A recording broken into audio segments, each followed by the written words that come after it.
the story about, if an animal's injured, don't go near it, don't touch it, it's going to bite you. This animal was dead. It wasn't going to bite anybody. And so I closed my eyes, and with everything that was part of me, I begged God to right this wrong and to bring God's energy to me and through me. I felt so much heat.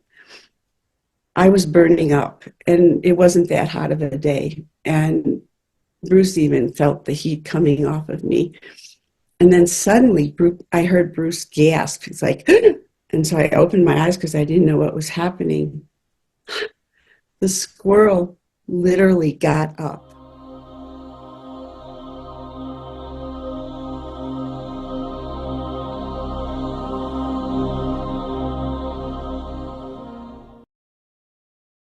Barbara, thank you so much for joining me. I absolutely love the work that you've been doing.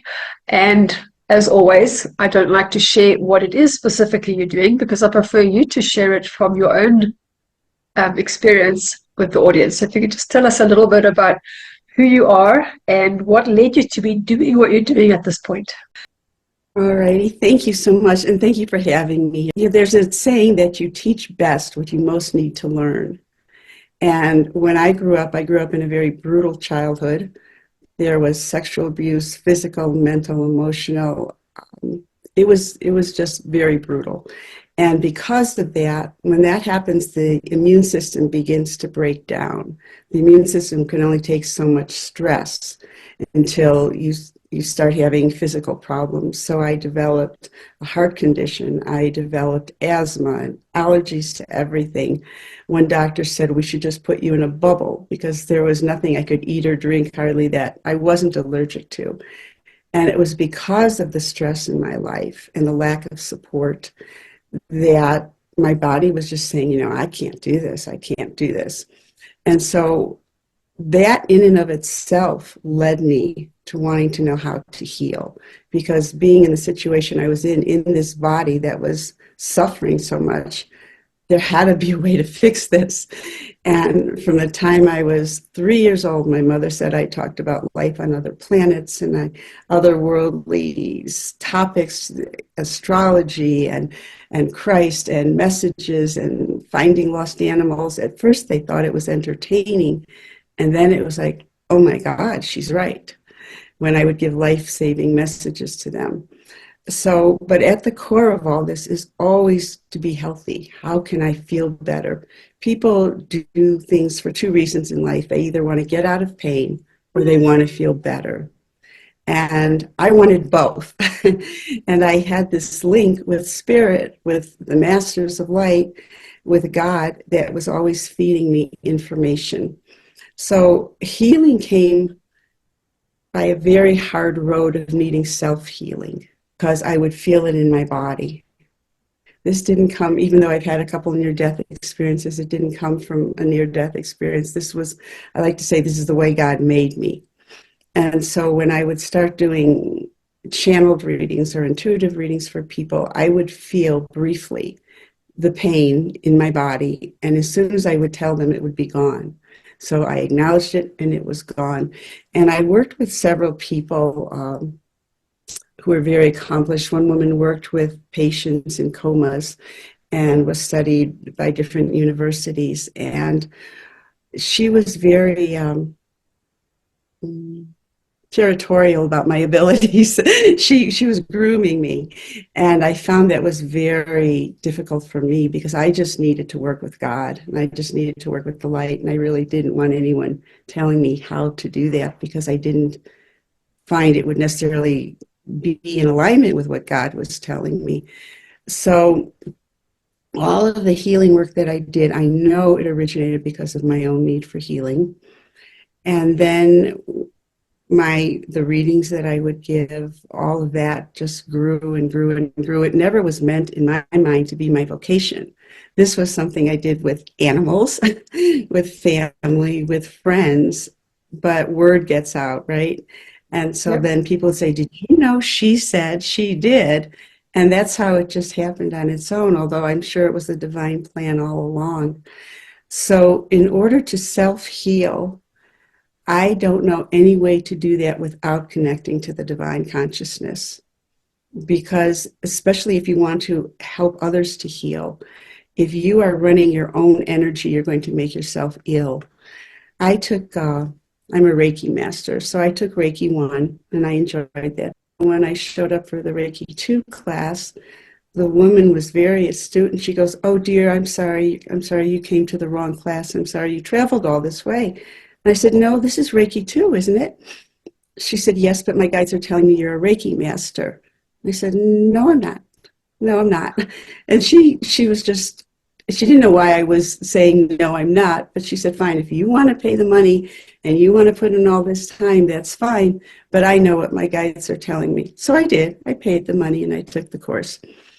And then I was studying with my Reiki master teacher, and she was coming from Japan for my final initiation.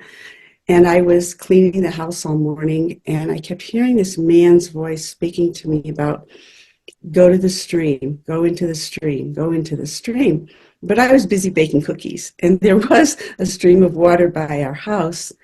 And I said, "I don't have time for this. You know, Kathy's coming over, and I want to get all these things done." So when I opened the door, I expected Kathy to greet me with a hug like we normally would, but she just walked right by me. And actually, I have a picture of Bruno. I don't know if you can see him. Just a sec. Yeah.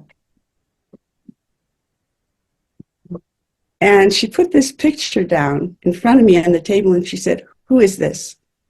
And I said, "I don't know, but I know he's been talking to me all morning, telling me to go into a stream." And she says, "Oh, well, of course he has." And Bruno Groening was a faith healer in the 1940s in Germany.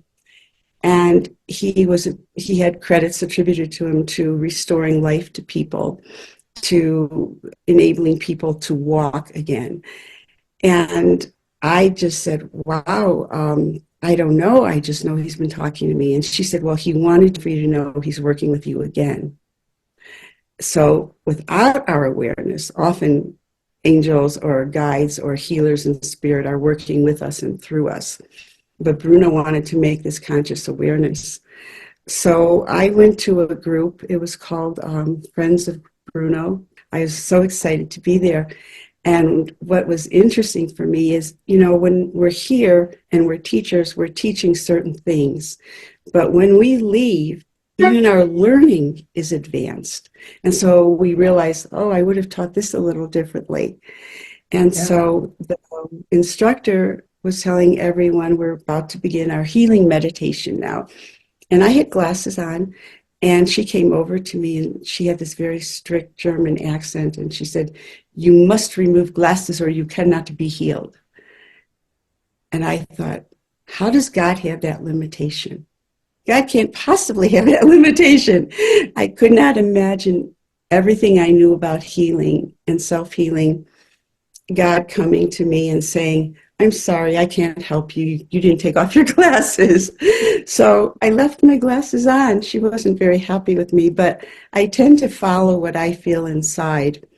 I didn't realize at the time it was Bruno talking to me, because months and months later, Bruno was laughing, and I went to another meeting somewhere else, and he said, "Oh, that was me telling you you don't have to take off your glasses." He said, "You were right. God doesn't have short-term memory loss. You say it once, God hears it, it's done.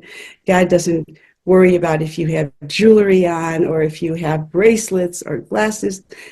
It doesn't matter." He said, "But that's how I taught it when I was there." So I loved it. I love him, and he knows it. And I feel like he wants to get this information out. So going into the healing stream was what I had been doing all along. I literally go into the light. I meet God at God's consciousness, and God's energy comes to me and through me. And that is how the healing takes place. Of course, God can do it without any of us humans. We are to remember where we came from. And when you go into the light and when you consciously connect with God, that force of intelligence, wisdom, compassion, you know who you are. And then you don't have any limits and you don't have any illnesses. So what guidance is wanting me to inject here at this time is illness is not a punishment. Many healers get ill, and the world is filled with people who are lame, who don't have a leg or don't have an arm, but especially healers get hit with this. Well, she got pneumonia, or he died from cancer. What kind of healer were they? They were people who were taking on energy on this dense planet. That's who they are. When Bruno Groening died or passed on, because there is no death, they found that his stomach was riddled with stomach cancer, but he never displayed any symptoms of having it. So we can detach enough from the body that we're not affected by those conditions we might take on. I'm very careful when I work with people. I make a statement that God's healing light comes to me and through me, and I take nothing on that does not belong to me. That is what I do. And your intention is everything. It is so imperative to have an intention. And when I release energy at the end, I'll say I release anything I may have taken on knowingly or unknowingly that does not belong to me into the blue-violet flames of Holy Archangel Michael. And I work with Holy Archangel Michael. Some people say Holy Archangel Michael, because he's been working with me and I saw him for maybe 3 seconds. That doesn't sound like a long time, but when you see Archangel Michael for 3 seconds, you never forget it. And so that's why I tend to work with him. Always, always, he instructed me that you've got to release this energy in, saying, oh, I release this, I release this. Where's it going? Is it staying in your house? Is it staying in your neighborhood? You don't want to do that.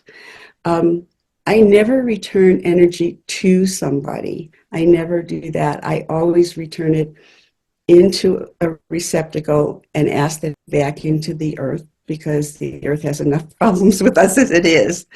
And so I've never been instructed to do that either. So I either release toxic energy into the flames to be burned up and rendered neutral and harmless, or into water to be cleansed and purified and rarefied. When people are ill or injured, one of the most important messages is, please don't think you did something wrong. Please don't think this is your fault. Because I was rushed to emergency rooms maybe 3 times a week sometimes growing up as a child. But that's because I realized later the only place I felt safe was in a hospital. Because they weren't going to hurt me there. So as a child, our child's mind will seek out wherever they can find refuge. But as we become adults, we can learn other better ways to handle this. You don't have to go to a doctor every time you have an ache and a pain or an emergency room. So my first resource is to go to the light, to go to consciousness. So this son called me about his mother, that she was in the hospital, and the doctor said she had an embolism. She was paralyzed on one side of her body. Is there any way you could please come? And my husband and I were just about to sit down to dinner, and he could hear the conversation. He's like, tell him we'll be there, tell him we'll be there. I said, we'll be there in 30 minutes. So we get to the hospital, and the entire family is there. I mean, there's a lot of people in this room, and I usually like to be private about what we're doing, but that wasn't going to happen. And so my husband was just standing kind of discreetly off in a corner. And I went up to the woman and I asked her, is it all right if I work with you? I always ask permission first. And so I close my eyes because I want to shut everything and everybody else out. And I say my prayers, invoking God's healing energy and living, loving light to come to me and through me, to use me for this person's highest good if this is allowed. Because it's not up to me if the healing is to happen. And as I'll say we were working on her, suddenly, this is about 20 minutes into this, there was all this like water gathering on top of her head. I'll never forget this. And then the water started running down her face. And people, everybody in the room standing up going, is she okay? What's that woman doing to her? Because I had no water on me. And she leaned forward and she said to her son, get me a towel, get me a washcloth, get me something for my face. So he ran over and he was going to hand it to me. And as God is my witness, she leaned forward and with her paralyzed arm grabbed the washcloth. I've seen a lot of things, but this was riveting. And everybody got real close to her. And she goes, What are you doing? And she's wiping all the water. She's still not cognizant of the fact she just moved her paralyzed arm. And her son saying, Ma, you're moving your paralyzed arm. Well, he called me later to scan, and there was no embolism either. And she was discharged a couple of days later because they had to make sure she was okay. So when this kind of a healing happens, I go home, I take a shower, and I hope all of you do the same thing, just in case you've taken anything on that doesn't belong to you. Water is a living, intelligent organism, and being in the ocean would be my preference, but at least get in a shower and connect with the divas of that water, affirming, please, I know that you're here. I thank you for being here. Please help me to release anything I may have taken on that does not belong to me. Render it neutral and harmless. And that's what I do. Another time, and yes, thank you. Guidance is saying to be sure to tell them the healing was permanent. Okay, so this is how I do things. I know supposedly you could only do one thing at a time, but I'm listening to guidance. I'm answering your question. I am saying what I'm hearing, so a lot of things are going on up here that are maybe a little bit too much for some people. I will share this about the squirrel. I was driving and I heard a thump underneath the car, and I said to Bruce, "What was that?" And he goes, nothing, just keep driving. I said, no, really, I heard something. What happened? He goes, you don't want to know, just keep driving. I said, oh my God, what have I done? And I turned around. And Bruce is about 6'3". So he gets out of the car and he's waving everybody away because, now he doesn't need me to get hit by a car. I did not look at this little squirrel like, oh, it's just a squirrel. I looked at it like, oh my God, what have I done? And it was all disjointed. And I got down on my knees because that's the only thing I could do. And I remembered for 1 second the story about, if an animal's injured, don't go near it, don't touch it, it's going to bite you. This animal was dead. It wasn't going to bite anybody. And so I closed my eyes, and with everything that was part of me, I begged God to right this wrong and to bring God's energy to me and through me. I felt so much heat. I was burning up, and it wasn't that hot of a day. And Bruce even felt the heat coming off of me. And then suddenly I heard Bruce gasp. He's like, and so I opened my eyes because I didn't know what was happening. The squirrel literally got up. I wish Bruce could have taken out a phone and taken a video of this. But the squirrel got up. It went across the street, onto the grass, and up a tree. Now, at that point in Bruce's life, he had been going through some personal transformations, and he wasn't sure what he thought about God at that time. And he turned to me and he looked at me and said, I believe in God again. And we walked in silence back to the car. To this day, I attribute that entire scenario to God giving Bruce a gift. That God used this to show Bruce, I'm here. I still work miracles. I'll work miracles for you too if you just turn to me. So the other message I'm getting to say about this is I don't talk about God in a religious connotation.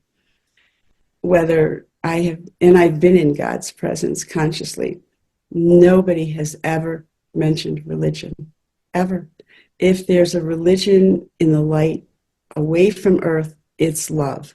That's the only religion I've ever witnessed or experienced off of this planet. religion was explained to me. Most of it has been contrived and convoluted by egos and personalities and desire to control the population. So there is light in every religion, but humanity's personality took over and made one is better than the other. And that has nothing to do with the light, and that certainly has nothing to do with God or God's creations. We're all equal. So I could tell you a lot more stories, a lot more events that have happened with healing. But what's really important is, if you want to be healthy, first accept what is and ask, what is the message in this? Why am I experiencing this? Where is this going to be traced back to? What is this condition trying to tell me? Because it's trying to tell you something. And when you get a handle on that, invite in your guides, invite in information, meditate every single day. I cannot say enough about meditation.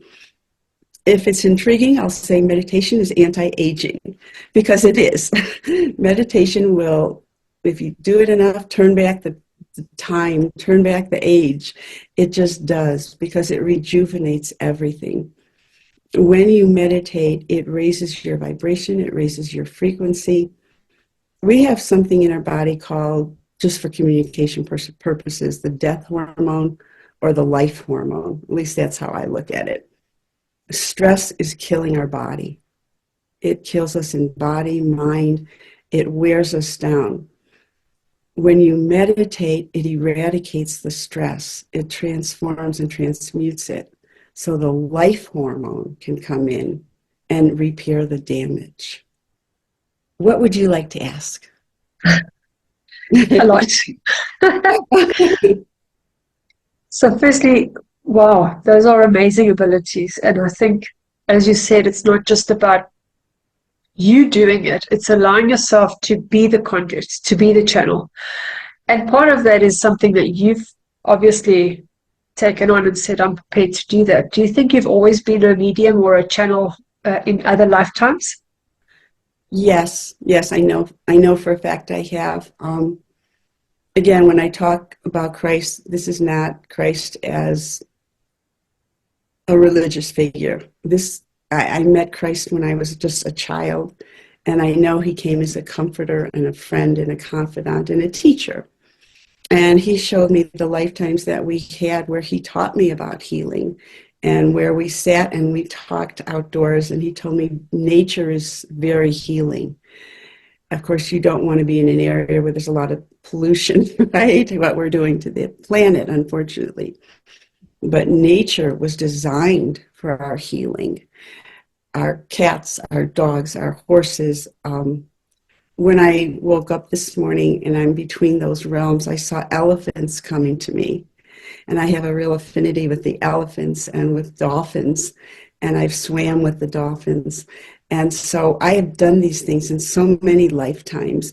And I don't know if you've had this experience, and maybe a lot of your listeners have, but do you remember having flying dreams when you were a child? Oh, yes. Yeah. And I would come back wondering, why can't I do this here? I don't understand. Because that's who we are when we're kids. We're much more connected before adults tell us, oh, that's silly, shut up. Don't talk about that. I mean, I started out being told that, but again, when my parents found out I was saying things that were really precognitive and really were effective for warnings, that's when they took heed. But it took a while for them to get on board with that. So our past lives are the ones that are affecting you right now. Yeah. You've had a lot of male past lives, guidance is telling me. And guidance said that you get, I hope this is okay, but you get your strength from a lot of those past lives, that you know how to, and you knew when men, you knew their attributes and their not such good qualities, we'll say, when they misused their attributes. And that you came here to balance that out, the male and the female energies. I don't know if you're aware of this, but that's what guidance is telling me. It's so interesting because I used to dance just for men. for 20, Oh, almost 16 years. And then I decided I'm going to teach women. And I spent the next 16 years just with women. oh my God. So you understand you're doing exactly what they said.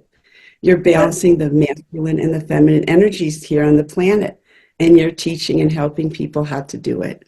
So they showed me that those past lives very quickly. I see it like I don't know, it's like a flash.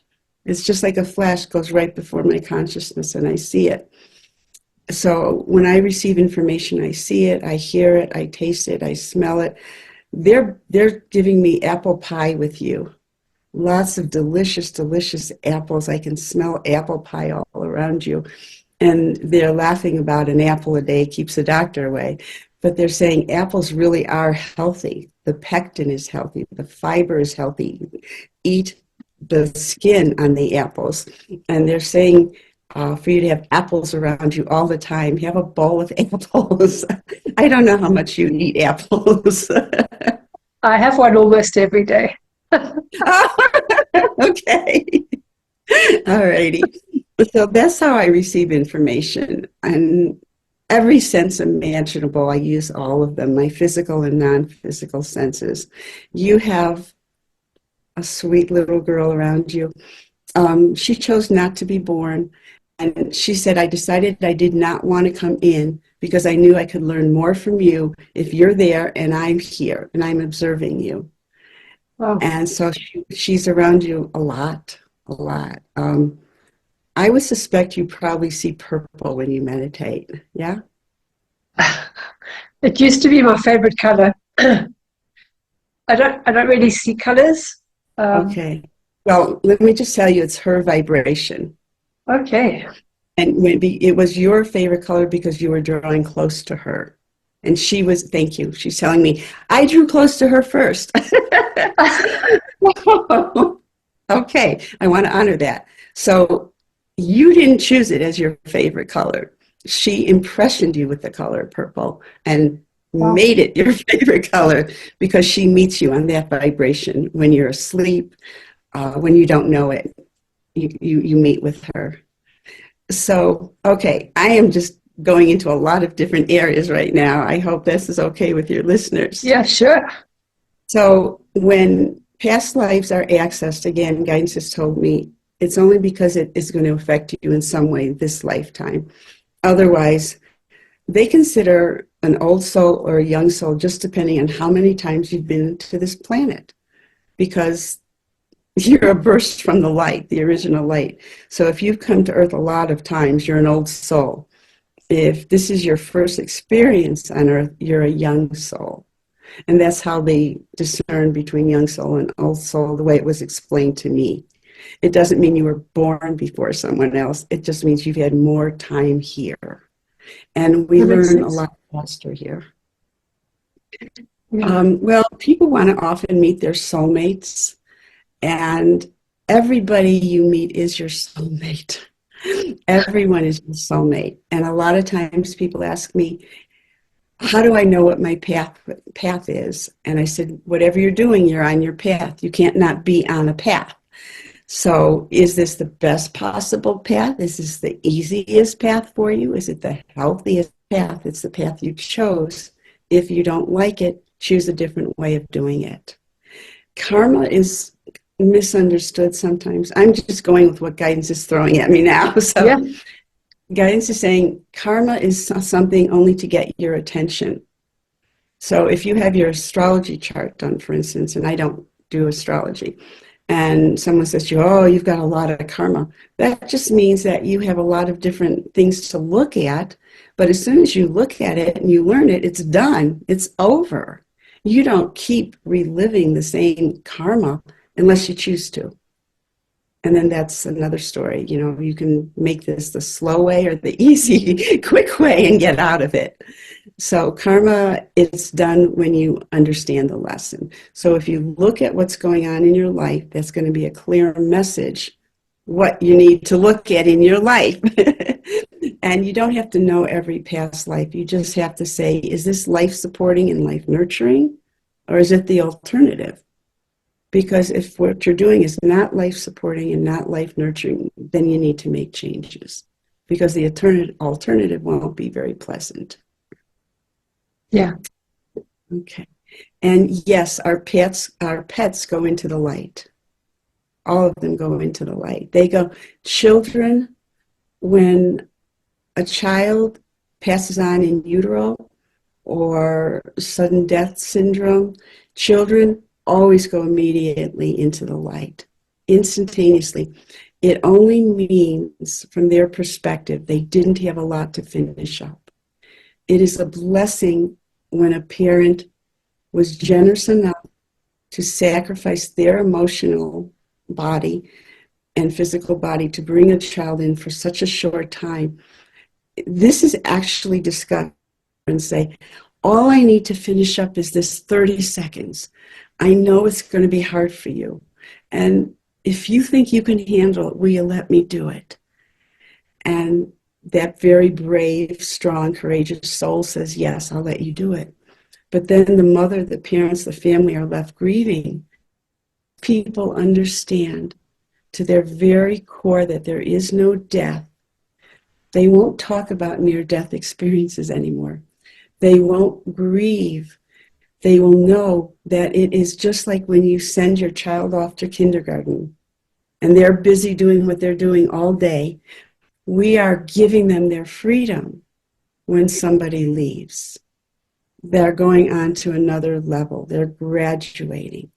It is not death. And so I have talked to guidance about, because I've had several near-death experiences, and one day they laughed at me and said, you never had a near-death experience. How can you have a near-death experience when there is no death? And I was just like, okay, well, that's semantics, guidance, you know? Because, yeah, because you're not dying. What you're doing is your soul is moving away from the body, and it's exploring something else, and it's giving you information to bring back from another realm. And that we term a near-death experience. But when death is not the outcome, when death doesn't exist, how can you have a near-death experience? Everybody's having out-of-body experiences. That is more accurate. We're all having out-of-body experiences. Our soul is moving away. There is no death. I've been back and forth. Greg Braden termed the term walking between two worlds, and I took it on because that is what I do. I walk between the seen and the unseen. But that's very comfortable for me because I've done that since childhood. And I was working with this chiropractor once, and he told me every mystic, medium, psychic that he has talked to, the ones he talked to, had all been sexually abused or traumatized early in childhood. And he asked me, does that have anything to do with becoming a medium or a mystic or a psychic? And I said to him, the person chooses what they are willing to experience before they come in, but they are strong enough, they have that connection to the light that it does not destroy them. So you come in with that strength. People with these abilities innately come in knowing that they're going to give their abuser the opportunity to do it better. Not to do this, but unfortunately they do. So it's not that the experience makes you a mystic, but that you have those abilities. Guidance knows you'll come in consciously connected with the light, and at some point you'll realize I am bigger than this body. I am light. I am light. I am this spirit. Did that make sense? Yeah. I think a lot of people are waking up to the fact that there's more to us than just this body. Could the near death maybe be the death of the ego rather than the death of the soul? I've seen people have a near-death experience and unfortunately take it with, it's something special. They're now something special. Everyone is special and no one is special. It's that kind of, we're all equal, really, when we're not on this plane. again, I would just get away from the whole expression, the whole term near death. And I Yeah. would say super conscious. I had a super conscious experience. I had, something that raises your consciousness. I had an out of body experience. I had a super consciousness experience. I had an afterlife experience because it's life after life. You go into the other realms, you get to witness. I would just remove that whole concept of death altogether if it was in my power, and take that grief away from people, Yeah. because I know what it is when my dad passed, to miss him, not to have him there to talk to him. But the very night of his passing, I was in Colorado. My mom was in another state living where she was. And we were talking on the phone, and we were going to have a conversation about arrangements, because that's what you do. And suddenly, all of a sudden, in front of me is my dad. He's standing in his light body. And I said, Mom, Dad is here. And she knew me all her life, but she was in so much pain because he died he passed on. You see how conditioned we are to say dead and died and death. And Yeah. so I said to her, Dad is telling me when he took you to the prom, you wore the most beautiful green dress that matched your green eyes. Well, my mother started screaming because I didn't know about the green dress. And she said, oh my God, that's the dress my mother made for me. She sewed that dress for me to wear to the prom. Your father took me to the first prom. And then my dad's going, oh, he was 91 when he passed, and my mother was 101. So they were together for a long time. And he was talking all about their high school adventures, things we never heard about. And my mother's crying, and she's confirming every single thing my dad said. So saying, look at me, but my dad was a good man, and his transition was so easy. I've told him many times, Dad, I want to go just like you. It was so easy for you. When I was at my dad's memorial service, my brother and my daughter were on the other side of the room, and I was walking towards them, and suddenly it was like I walked into a cloud or something. I got really dizzy, and I felt off balance. There was no table. There was nothing for me to grab onto. And my logical mind said, oh my God, what's happening to me? Am I sick? Is something wrong with me? And I heard my dad, and he said, oh, honey, no, you just bumped into me. I didn't know that feeling. I had never bumped into being a body of light. I see them all the time. I communicate with them, but I had never bumped into one. So that was a learning experience for me. My dad was there at his memorial service. If I could just take this fear away from people, that there is no death, I would do it. There is so much suffering on the planet, and it's because people are creating it out of fear. Everything is fear-based, everything. And if this will only be allowed to go on so long, I'll say it that way. There will be divine intervention. The extraterrestrials who are amongst us now, who are benevolent and loving and helpful, will make themselves known en masse to everyone. And that's coming in the not distant future. And the reason being, they're not going to let us destroy ourselves entirely. So we have a lot of help here. Your loved ones are here, your guides, your angels, your teachers, ascended masters.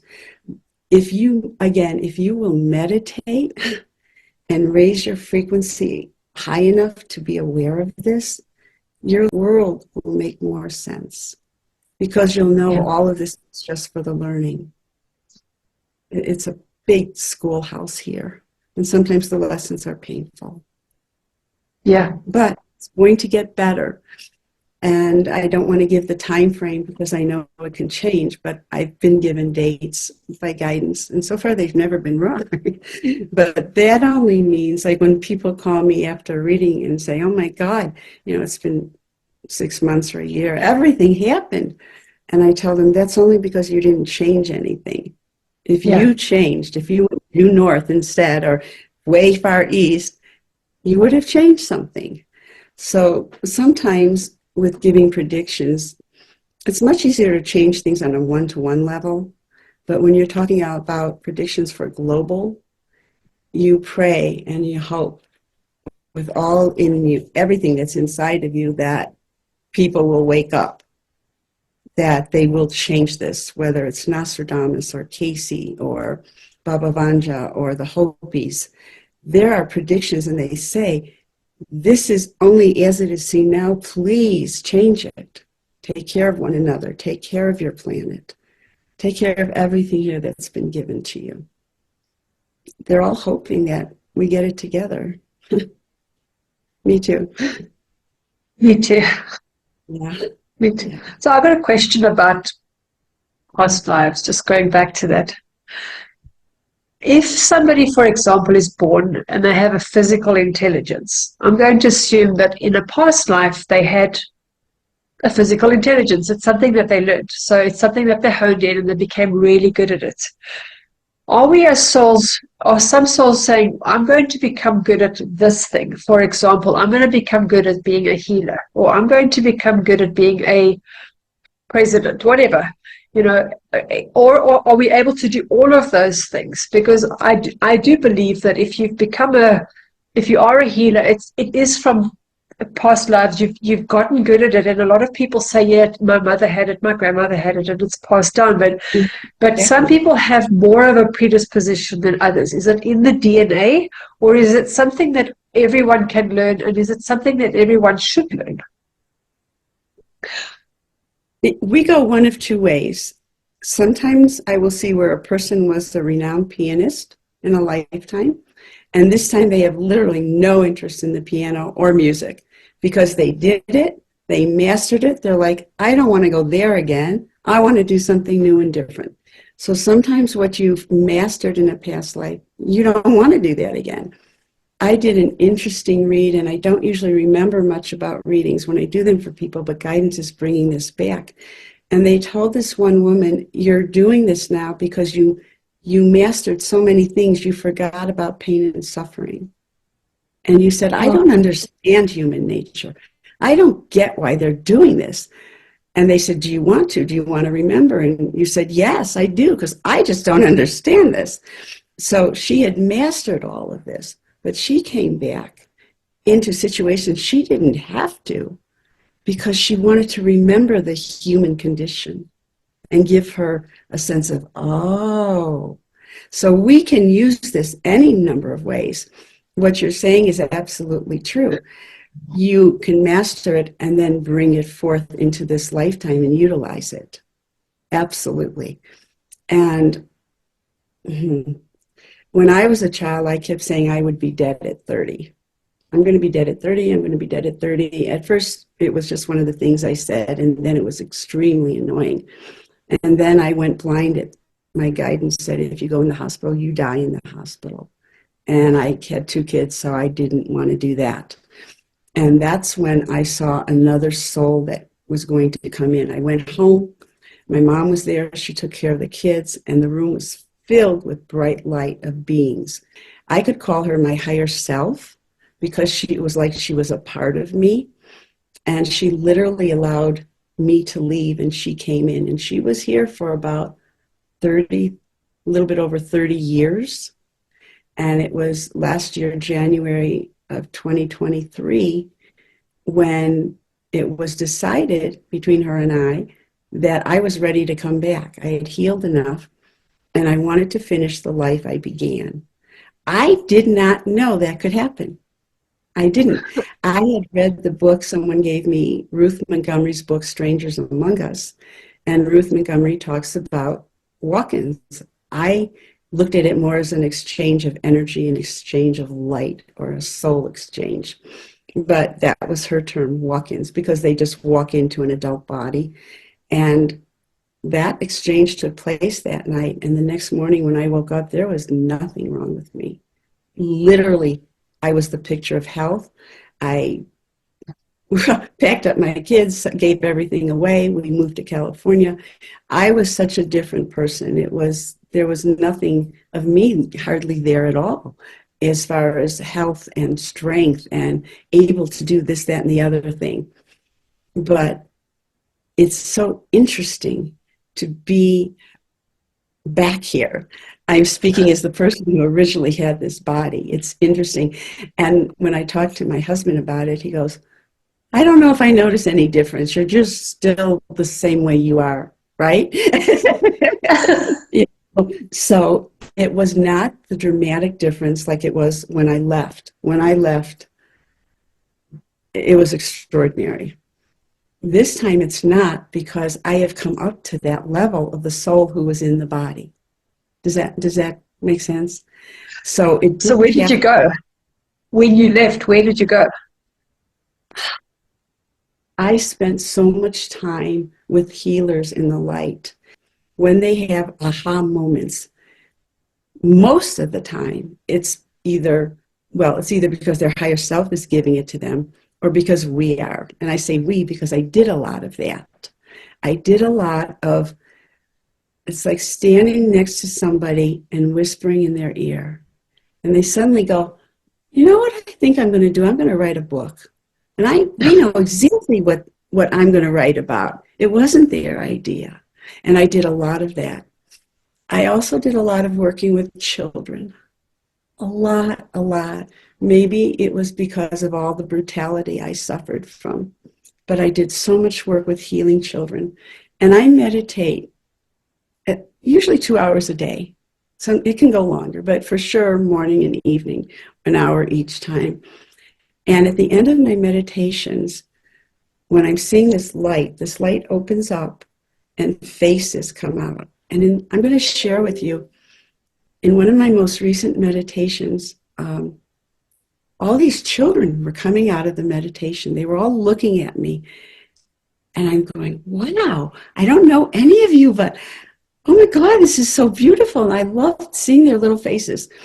And then one came out and was doing kind of like clown acts.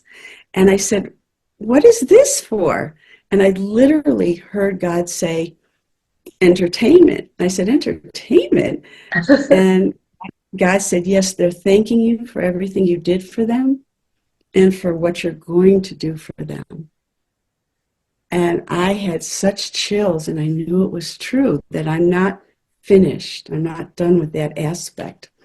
I don't know. I have fantasies of how I want to create different groups and organizations and what I want to do to help children. But I haven't been shown how it's all going to play out yet. So we are so busy all the time on the inner planes. Every night when we go to sleep, nobody stays in their body. That's silly. Why would you do a thing like that? So it's important to get your sleep, because I was healing. I was forgiving. I was getting back to a place of forgiveness, because when I left, I felt so broken, and I had been raped. I had been assaulted. The sexual abuse as a child.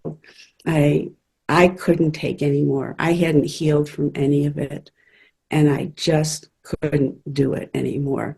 And instead of just wasting this body, that's divine intervention, in my opinion. When that aspect of yourself, that other higher soul comes in and says, I'll do it for you. You get to go off and heal. It is a gift. It's not a possession. It's a gift. So what, again, Ruth Montgomery terms walk-ins, I term a soul exchange. I am fascinated by how aligned I am with the soul that was here. That's how far I came. It's amazing to me. It shows how much we don't know. And then sometimes people will say, well, am I a walk-in? You know, is there a way to know if I'm a walk-in? There are ways. If you had a trauma and you suddenly have gained this enormously different perspective and strength, you probably are. You probably are. Something will show that to you. I was at a friend's house who is a healer, and she's an extraordinary woman. And somebody she was working with, I guess, or talking to, I don't know what their association was, came out of her office. I was waiting just to visit with her. And she looked at me, she goes, oh, you've walked in and out several times. Nice to meet you. And she just kept on walking and laughed. I'm like, what? I only knew about that once, but there was another time also, and then I was shown that later. It's extraordinary to me. It is something that is so extraordinary, and people know so little about it. I feel it needs to be known more. I really I think do. so too. I think Yeah. so too. Do a lot of people that have, like you say, from trauma, where you actually split from yourself, like it's almost a protective mechanism, like multiple personality disorder. Do you think it's similar to that, or is it a totally different thing? No, it's definitely not multiple personality disorder. You are communing or communicating with other souls at the same time. Sometimes they're vying, literally competing for taking this Wow. body. I, So this has nothing to do with that. I've worked with people like that, and it's a fascinating journey to do that. And I worked with one man who was on, oh, God bless him, he was on 30 medications, antipsychotic, anti this, anti that. And his family had heard about me and said, can you do anything to help him? And I always check in with guidance. And then I said, yes. When we finished working with him, I think it was about 6 months, and he'd been in therapy for, 10, 20 years. It was a sad story. It was actually, thank you, guidance said 20 years. Okay. And he was on 3 medications because he literally needed those 3 medications to balance out different aspects of his body. Sometimes I'll look at a person's schematic of their brain because we're so much a compilation of chemicals and the pollutions and those things, they mess with you. And yeah, sometimes you do need something, whether it can be natural, homeopathic, holistic, or you actually need a medication. God works through that too. And so he ended up only needing 3 medications. And then he went on to write a book and create a photography business. And he sent me a copy about 2 years later saying, you deserve to have this. I owe it all to you. And I said, no, you don't. You did the work. But it's very complicated when you're working with people who are doing that. But it can be done. Yeah. yeah. But it is What not about a what experience. about people that have been like possessed by the opposite, not by their higher self, but maybe a demon or something? Because I know that there are people, entities waiting to possess you while you're on drugs or you kind of leave your body. And I heard that happens also when you're having an operation sometimes, when you're under general anesthetic. I wish it wasn't true, but it is. I really wish it wasn't true. Um, Sometimes someone is in a hurry to leave. There was a child that I'll just say there was a child because I don't want to say anything for anonymity purposes. Yeah, So there was yeah, a child, and he was not happy in his environment, and he wanted to leave, and he left quickly, and he did not give any credence to who was going to take over his body. He only thought about, I want out of here. He left. And his behavior changed literally overnight. He became combative, violent. Um, it was a horrible thing to see. But it was also an agreement.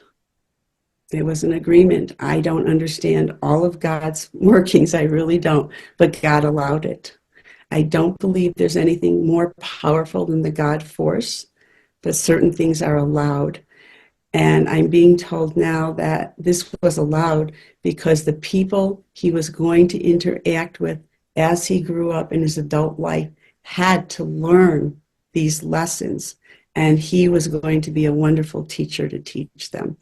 This takes me back to Judas. Thank you. What never betrayed Christ. Never. It was part of the plan. He yeah. was doing that because it was the plan. It wasn't a betrayal. And that's just what I've been told. So, Yeah, I also believe that. So do you think anybody that has a higher self or allows a walk in it is something that was predetermined, or it's something that just happens on the moment? It can go either way, is what I'm hearing. The answer is it can go either way. So, does God know everything, how everything's going to happen? The first thing I heard was yes, but then I was really surprised when I heard and no. So God likes to, evidently, God has a predisposition to allowing something of freedom where God doesn't have to know the outcome, which is interesting to me. But that is the answer I just heard.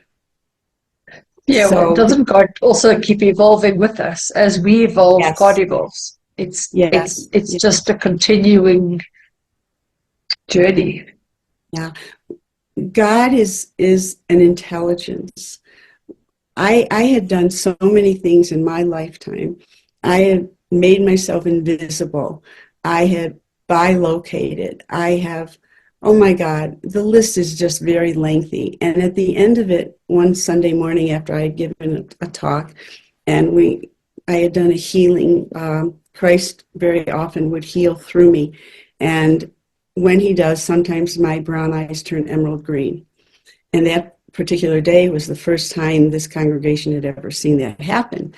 And friends who knew me came up, and one was elbowing the other. And she said, I told you her eyes were brown. See, now they're brown, because they had turned emerald green when people came up for healings.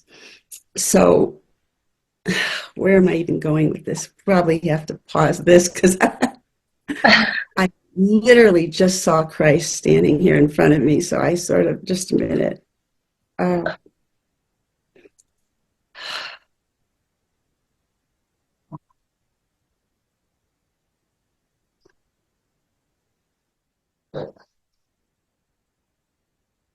Hey, dear one, good day. May I say good day to you? May I address you in that manner? Absolutely, yes. I did not tell my daughter I was going to make an appearance today, because she would have changed her clothes 20 times. She would have been a nervous wreck, and she would have wanted to make certain she was doing everything correctly. She worries a great deal about doing everything correctly, and we love her immensely and wish she would not do that. Perhaps you will pass this message on to her.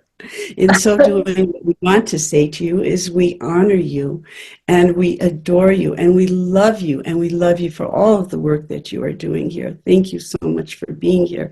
As my daughter was speaking to me, speaking to the Christ, we want to say to you, because I do not come to you as a singular entity. When I say I, it is only for your understanding, but we come to you as a collective consciousness of Christ consciousness. And in this space of Christ consciousness, we want to tell you, take the worry and take the fear and remove it. Remove it. Hit your delete button. You understand a delete button. Hit your delete button and begin to return to that which is your soul, which is your spirit, which is your consciousness that still knows truth. Truth is that which will never change. Truth cannot change. Truth cannot be changed. Truth is life, and truth is living, and truth is love.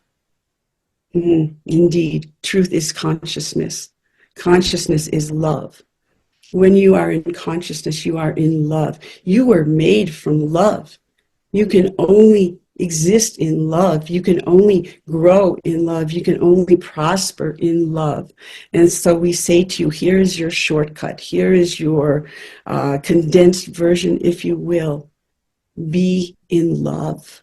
Be in love with that which you are. Be in love with that which he is. Be in love with that which she is. Whatever you need to do to bring that love, to ignite that fire within you. It is what heals you. For your creator, your source, your light, your God, as it were, is love. Love is a consciousness. We ask you, we beseech you to imagine what it is to be in full consciousness of love. Only love. There is nothing else in your mind. There is nothing else in your body. It is pure love. Embrace this idea, and you will have a monumental extraordinary change of will, change of direction, change of focus when you embrace love. Love. What is love? What is love? We hear this from you all the time.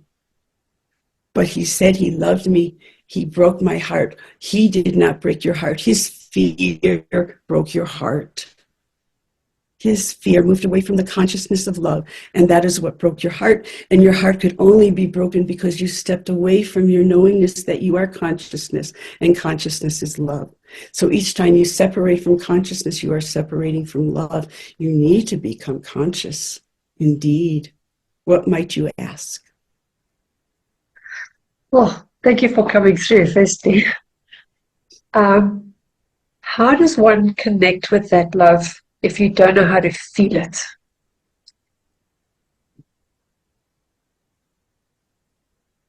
Do you understand choice? Yes. Yes, choice. You choose not to feel what you're feeling. That is not love. And so you say, this fear is killing me. It is eating away everything that I am and keeping me from truth and consciousness. You don't have to get to God. You don't have to get to love. You don't have to get to consciousness. You need to walk away from that which is standing in the way of seeing and feeling and hearing and being God and love and consciousness. Do you understand this? You don't have to get to anything. You just need to allow it to come to you. Get out of the way. Move away from that thing. You see a hornet's nest coming towards you, you get out of the way. Yes, indeed you do. Yes.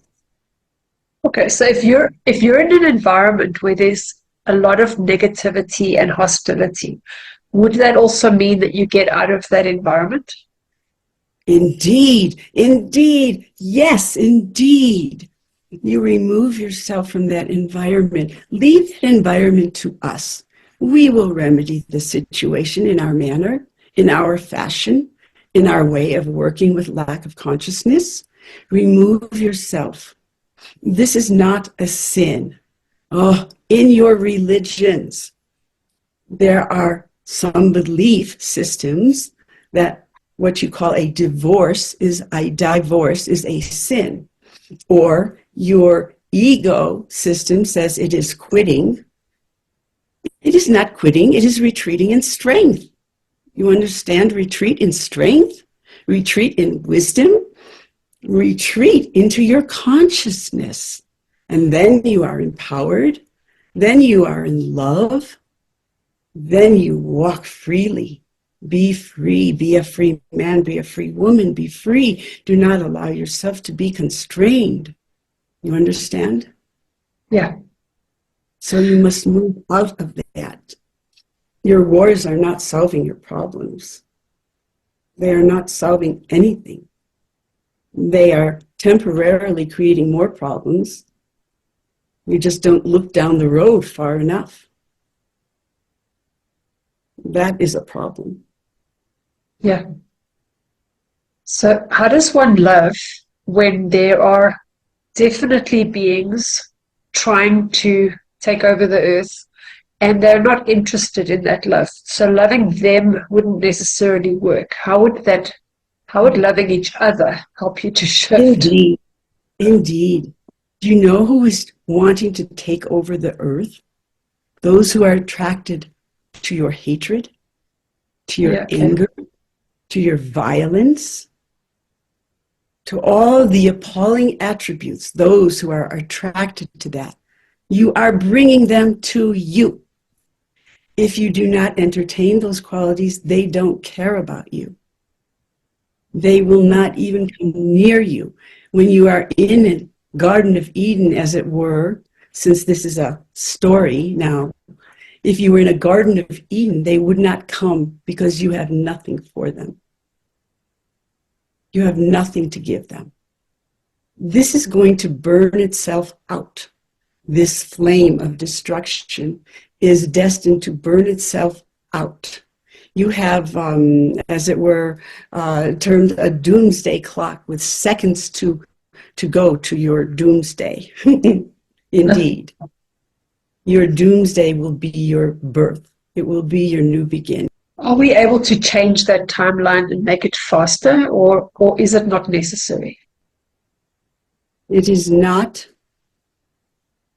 in the wherewithal, we will say, or the ability to alter what is to be. It is not going to be changed. This doomsday that is so feared will be your breaking away and your freedom, and it will not be altered. Be now conscious. Be now conscious. So I always had a question. Vibration will magnetize to you more consciousness. Yes, continue. Sorry, yes. It's easy to say let go, but how does one just let go? It's almost like you have to cross the river in order to be on the other side of the river. But for some people, they're so stuck. How do you get that mind to switch? Like you said, there is a choice, but how do you let go of those feelings of guilt maybe, or loyalty towards this, your family or your spouse or whatever? How do you let go of that? Because that's, I think, the main thing that's keeping people stuck. The mind does not live in a void. Do you understand a void? Yeah. Those whom you term with dementia and Alzheimer's, yeah, they are not in a void. They are in another dimension. They are here to teach you compassion. Now, if you want to get out of where you are, you do not have to have dementia and Alzheimer's. You must choose something else. You cannot get out of your anger unless you choose something else. So, you pick up a kitten, indeed, and the anger dissipates for only a moment, but you begin to entertain that new feeling. You must adopt and then take on and then make it yours, that new vibration. Yeah. That is how you get unstuck. You So must it's like entertain a new frequency, a new interest, a new vibration. You must release, but to release, you can take on new. Release, take on new, and then you can release. Take on new. So you are sitting on your bed in your muck and in your mire and in your tears and your snot, and you are belaboring this over and over again. We say, get up off your bed, take your shower, clothe yourself, and go to the zoo if you must. Go look at all those animals, those beautiful creatures who you have in encampments. Be that as it may, we will discuss that another time. But take yourself elsewhere. Go enjoy nature. Go enjoy the birds and the water and the ugliness that was what you were in will disappear. You don't have to like it so much at the beginning, but you will. Yeah. You will when you go smell the roses, when you drink pure, fresh, clean water. You will, and you will not want to go back to that ugliness. Those who are engaging in war now have so diminished their capability to see anything else. They are repeating.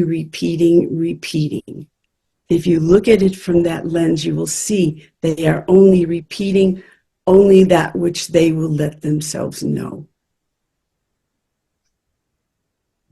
Yeah. we are going to intervene. We tell you this now, we are going to intervene.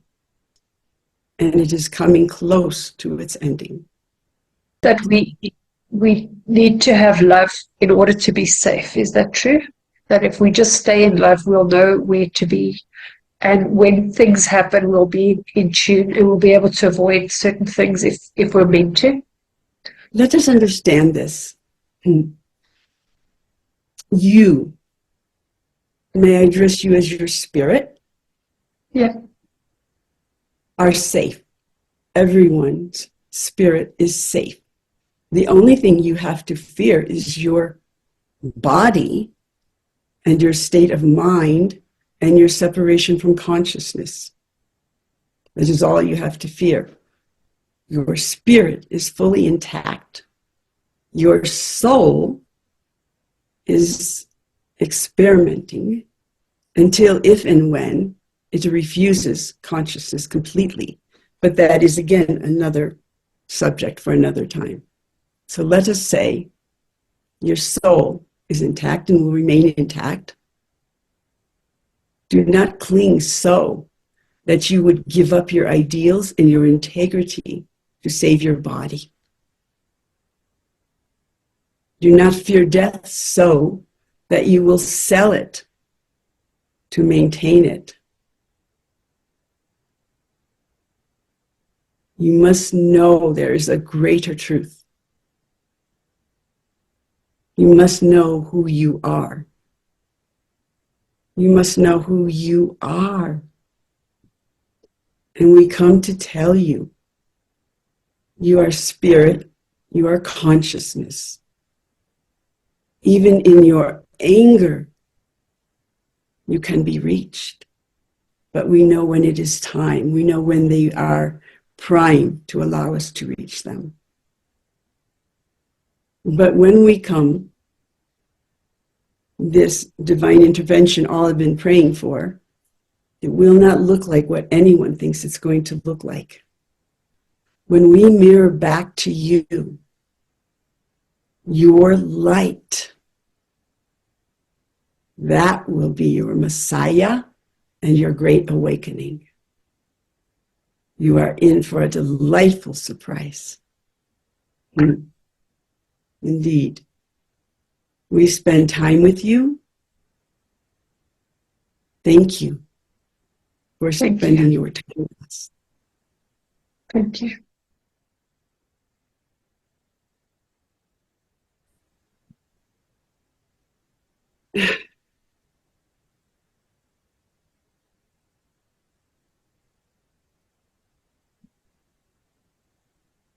Oh, shit. Hello. I dropped my glasses, but I don't really need them.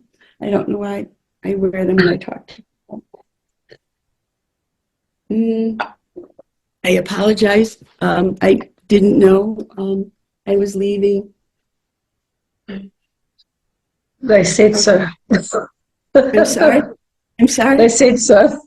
They said if they told you, then you would have got changed 20 times, and I need to pass the message I would not on. be wearing this. No, I would not.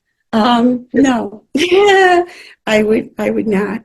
That's true. This is a little glitzy. It's lovely. It's beautiful top. So when I would channel, when I always knew when Christ was coming in, when I would channel, I always wear demure attire, maybe beige or white, and I wouldn't show shoulders. I don't know why. That's just something, I don't know. Okay, anyway, I'm sorry. This wasn't expected, but did you get some answers to some things? yeah, absolutely. I don't know what you're going to do with this interview. I guess you can pick and choose what you want to keep. That is what you'll do. I'll post all of it. You'll edit out what? I'm sorry, what did you say? I will post all of it. Oh my God. You say, I didn't know. Um, It was very special. oh, I that's didn't what you, expect it. that's right. So, That's what happened. Okay, so this is what I experienced. You asked me a question, and suddenly my mind went blank, and I was aware of my head I get like lightheaded, not dizzy. It's more, I did drugs. I would think drugs feel like this. And it's I kind of go, ooh, I kind of like go off, like I'm being pulled off and I can't stop it. Um, I won't tell you the details of this, but it was Mother's Day just the other day, and I wanted to yeah. give my husband a message from his mother, which I did, but then I felt that energy coming in. And I said to him, I know God wants to come in and talk to you, but I want to talk to you. And I'm literally having this other conversation with God saying, no, I don't think he can handle it. I don't think he'll be comfortable with this. I think it better. This is what I'm telling God. Yes. I feel it would be better if I just tell him, what you want him to know. I'm honestly having this conversation. I can't believe I'm admitting it with God. And then I couldn't hold on anymore. I couldn't. Everything just went blank. Nothing was in my head. Nothing was in my brain. There was nothing to say. And then afterwards, I'm looking at my husband. Are you okay? If you could sum it up in one word, how was it? And he said, eye-opening. And I thought, oh, I guess I had nothing to worry about. I guess there was nothing to worry about at all. He was fine with it, even though he's known me for a long time. Isn't it funny how the human mind says, oh, I don't know if that's a good idea? I find it funny. I laugh.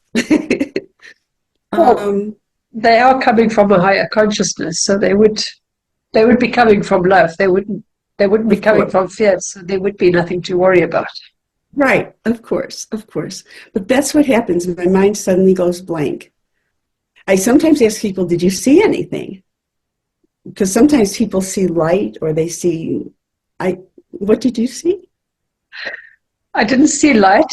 I did see your aura quite big before they came in, which was interesting. Yeah, when you were Oh, that was speaking. my aura. Okay. Yeah, And yeah, when they came in, my aura went away. yeah. The aura just totally Oh, shifted. Yeah, yeah. wow. See, I've That's never heard, interesting. I didn't know that. But that makes sense because, wow, I like it. Thank you. Thank you. Okay. So did you feel energy? Did you feel a different energy? Yeah, I did. Totally different energy. Um, but it was just unexpected. Um, you know. Mm. So what I was actually asking is if we are going through these times that are coming, and there's people that are intent on causing harm, is the love that we're going to be able to have, is the love that we're offering going to stop it, or is it more a case of, like you said earlier, that the energy just dries up because there's nothing to feed off anymore? That's what they said? Yeah, you and them. Oh, It was just what? like a Not me. convergence of the same topic. Yeah, Right, right. Okay. So you're asking how is peace going to come about? yeah, yeah. Guidance has told me repeatedly that it's going to be divine intervention. They have Okay, told me that's repeatedly. And okay. now what they're showing me, they're saying, all right, they will show it to me. They're telling me. So, and they have showed this to me. And actually in my book, oh, it's so beautiful. It's so beautiful. There's a message from God in here, literally, about how this is going to happen, actually. Um, oh my God. It's on Amazon, but can I read just a little bit? Yeah, sure. Absolutely. It's God's message, because this is what you're talking about, in a way. I mean, it's called God's Prayer for Mine Enemies. Now, when God gave me that title, I thought, how could God have enemies? I didn't even understand that. But I have no enemies, For if I had, surely my love would change them. They may come with swords drawn, but they soften in my presence. Many have sought to deny me, but in their final hour they beseech me. As babes in swaddling cloth, I hold them close to my heart. I love them, though they have no love for themselves. I hear them when their minds are too weary to think. I see them as they pretend to be other than whom I made them. I open their eyes when fear threatens to take them too far from me. They see what they could not imagine before as they behold my light. When their feelings alert them they are safe and secure, I release them once again to try to live a life of peace. I watch over them as they fall and help them to get back up once more. Some call out to me to bring them home. Others beg of me to allow them to remain as they are. None of these knows of my great plan for their joy. For were they to remember, they would not be flailing as if caught in a stormy sea. Many have come to speak my words, to correct your deeds, to heal your wounds. Always miracles given unto you are aimed with precision though their mark is not felt. Silence must come to the raging winds born from your ways. Allow the waters to cleanse you, the sun to feed you, the earth to home you, and restore her balance. She too is my child and loved dearly by all that I am. Not forever attempt to live your life in denial of all life. The plan you think you have made is but a short tale of fantasy. You will awaken to the greater plan for destiny. First, you must leave behind the old ways of harboring grievances. Fists, F-I-S-T-S, fists must be open to hold my gifts I send lovingly to you. Behold, the days of wonder approach, but only after your surrender. I keep all my promises. Now it is time for you to do the same. Trust in the heart of your heart to hear me and follow my path to peace.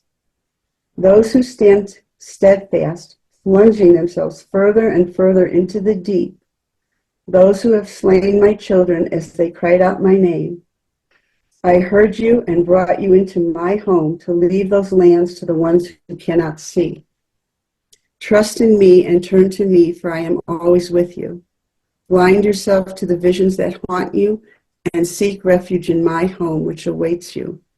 Do only that which you know is kind to all of life, and life upon your earth will grow.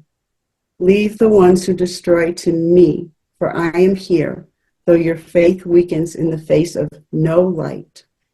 You will leave this place, I promise, to find those whom you cared for, and they for you. Reunions abound, and a mighty rejoicing will come. Now know you must exhale my breath to all who would share with you their love. Inhale my fierce loyalty, for I love you so, and trust that I am with you. I am believing in you. I am sorry, my reading, I'm still kind of like, and I'm trying to absorb it. Could you get some of that? Yeah, absolutely. Yeah. There's messages from the Ascended Masters in here. There's information about, oh gosh, there's almost nothing is not, there's pet communications, people communications, materializations when Mother Cabrini materialized and spoke to me decades and decades and decades and decades after her passing. That was such a gift she gave me. Do you know who Mother Cabrini is? And, well, there's a lot to get into. And St. Padre Pio appeared. My grandson had been born with an autoimmune problem, and he was sick all the time as a baby. And one night he had 105 temperature, and I was holding him, and my daughter was sitting next to me, and it was terrifying. And I silently screamed for help, please, to God. And suddenly in front of me, this Franciscan monk was standing in front of me, and he reached over and he touched my grandson, and the fever was gone, literally in an instant. And he just like woke up. And I silently stared at this figure in front of me. I said, "Who are you?" And he said, "I am Saint Padre Pio." I never heard of him. I didn't know who he was. So I told my daughter, "Tell Padre Pio thank you." And she's like, "Padre Pio, thank you." She didn't know what to do. But I looked him up. I Googled him on the internet like any normal person would do. And I found out that he had done many miracles. And during one of our wonderful wars, the pilot saw him standing literally in the sky like this, saying, "Go back, go back." And the pilots were all like, "Oh my God." And they did. They turned around, and it happened that they were flying into an ambush. Wow. And I know with the wars that are going on now, they're intervening as much as they're allowed to intervene. And did you ever see Schindler's List, the movie Schindler's List? It was about It's on my bucket list to watch. I'm too scared to watch it in case it's too negative. Yeah. Yeah. It's not negative. It's painful to watch what humans have done to one another. But there's a passage in there. I mean, people helped so many people. They smuggled so many people out of Poland and Germany and Romania, and so many who yes, were slain. I'll use your word. Anyway, Schindler had a lot of money, and he bought off Germans, and he bought freedom for different people who were enslaved and going to be murdered. And at the end, he said, I should have sold more cars. I should have done more. I should have done more. And this Jewish man said to him, "If you save one, it's as if you saved the whole of the world." And that was what I was seeing many times. If you can save even one child, if you can help one woman get over the rape or the abuse that she went through and give her life back, it is as if you save the whole of the world, because now she's emitting a higher vibration. She's emitting a higher frequency. Now she's bringing more light to the planet, because so many are in so much pain. The planet is being overrun with all this darkness. So each time you help one person, you're bringing more light to the planet, and you're raising the vibration. And that's why so many are here to hold that frequency, such as yourself, to hold that higher vibration, just like, if you light one candle in a dark room, right? And so that's what we're trying to do. It is on Amazon, right? Yes, it is on Amazon. Yeah. So where can people get hold of you? Well, you can go to my website, answersfromthelight.com, ANSWERS, answersfromthelight.com. You can call me if you want, 720. There's a 1 before it if you're calling from another country, 1-720-899-0812. For those who love Facebook, I'm Barbara, Barbara, Barbara Gail on Facebook. That's a start. I see. I've been getting your newsletter, which is also amazing. So people can join in your workshops or your readings that you do as well. Yes, we'll be having on Zoom. I have some classes in my home, but that's only good for people in Colorado. So, is there a place for them to sign up somewhere? Is it on the website? No, but you can. How did I put it out there? I put it on all of my social media, and then you can go to my website and send me a message. Yeah, actually. Okay. Because it's on Facebook. I think it's on Twitter or X now. So, yeah. No, that's awesome. Barbara, thank you so much. Is there a message that you'd like to share? You've already given a lot of messages, but just something like for the listeners to just take away with them today. There is no death. So because there is no death, there's two big messages out of that. One, there's nothing to fear. And two, everyone is held accountable for everything they've done. What that means, it doesn't mean there's a hell or a purgatory unless you put yourself in that state of mind. But it means everything you have done you will feel in your body. That's how it was explained to me. When I speak with people after they have passed on, the one thing I notice is regret. So much regret. Regret over what they did do, regret over what they didn't do, regret over what they said, regret over what they did not make amends for. Look at that quality of regret and try to fix now whatever you can, because you're not going to die. It's not going to be the end of you. You're going to get to cross over, and if there are things you regret, you're going to want to fix them. And believe it or not, even though you said 100 times, I won't come back here, you're going to want to come back here. That's how it works. So don't do anything you'll regret feeling and having come back to you. Yeah, I love that. Thank you. Thank you. Thank you so much. I love your spirit, and I'm just so happy to connect with you. Thank you. Thank you. Maybe I really need to close with this, that everything I talk about is from direct experience. I know there's a God because on October 18th, 1999, I saw God and I was in God's presence. I know there's reincarnation because I saw my aunt after she reincarnated. She made herself known to me. I know there's no death because I have been speaking to people who have passed on all my life. Yeah, there you go. Yeah. Yeah, they just can't remember. It doesn't mean it doesn't exist.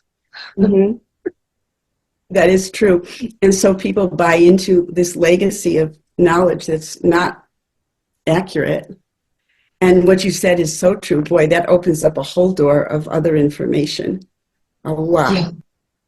Yeah. Yeah, I mean, there's so much we don't know, and the more you learn, the more you realize you don't know anything. Exactly. I'm too scared to say I know it, because when I think I know it, I get told, no, you were wrong. Yeah. No, I only say I know what I know. Like, there's so much misinformation. I guess we'll just call it that. People don't remember, and there's misinformation. And God never needed or wanted sacrifice. God never asked us to sacrifice any lamb or anything else. It was explained to me. So much misinformation. I mean, it's hard to imagine a God of such unlimited, magnificent genius and wisdom. It's incomprehensible. God is not a man. God is not a woman. When I saw God, God was light and flames and energy that telepathically spoke to me. But God expresses itself through us in form, but also through the rocks and a blade of grass and an ant and a bird and everything else. So do with that what you will. Yeah, exactly. Exactly. Well, there's so much to learn and so much to experience still. So I'm looking forward to. Yes, I don't mind coming back. Go for direct experience. If everybody will tell universal intelligence, if you don't want to use the word God, use the universal intelligence. I want to learn through direct experience what it is to feel love. I want to know what love is through direct experience. Start putting that into your prayers and meditations. You will be very... I love that. Thank you. Well, thank you again. And yeah, it was lovely meeting you. And it was lovely hearing your story and all the good that you do for the world. And I hope to reconnect with you again sometime. Thank you. Bye-bye.